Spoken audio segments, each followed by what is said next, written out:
السلام علیکم ناظرین، آپ دیکھ رہے ہیں MB نیوز اور میں ہوں آپ کی میزبان رابیل سید۔ ناظرین، آج ہم بات کریں گے اس واقعے کے حوالے سے، پاکستان کی تاریخ کا وہ سیاہ ترین دن جسے آج بھی ایک بلیک ڈے کے طور پر یاد کیا جاتا ہے۔ یہ وہ دن ہے جب 1971 میں سیاسی نااہلی، عالمی سازشوں اور اندرونی کمزوریوں نے ایک قوم کو دو حصوں میں تقسیم کر دیا۔ آج اس کی اس خصوصی ڈاکیومنٹری میں ہم یاد کریں گے وہ لمحے، وہ غلطیاں اور وہ سب جو تاریخ میں ہمیں بار بار یاد دلاتی ہے۔ 16 دسمبر 1971 ڈھاکہ کے ریس کورس گراؤنڈ میں پاکستانی فوج نے ہتھیار ڈالے۔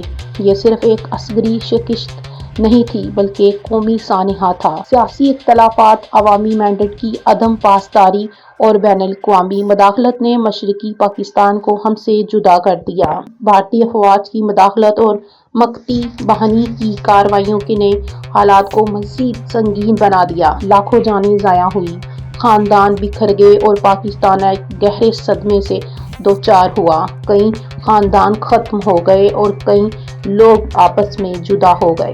اس صدمے سے گہرا دوچار کیا اور آج تک وہ صدمے سے نہیں نکل پائے۔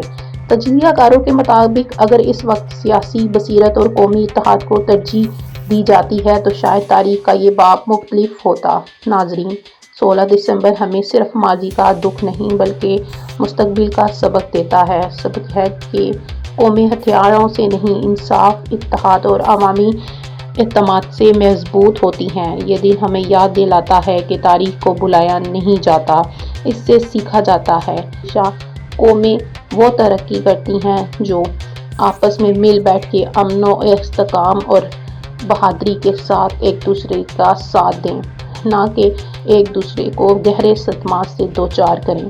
اسی کے ساتھ اپنی میزبان رابیل سید کو اجازت دیں۔ اللہ حافظ۔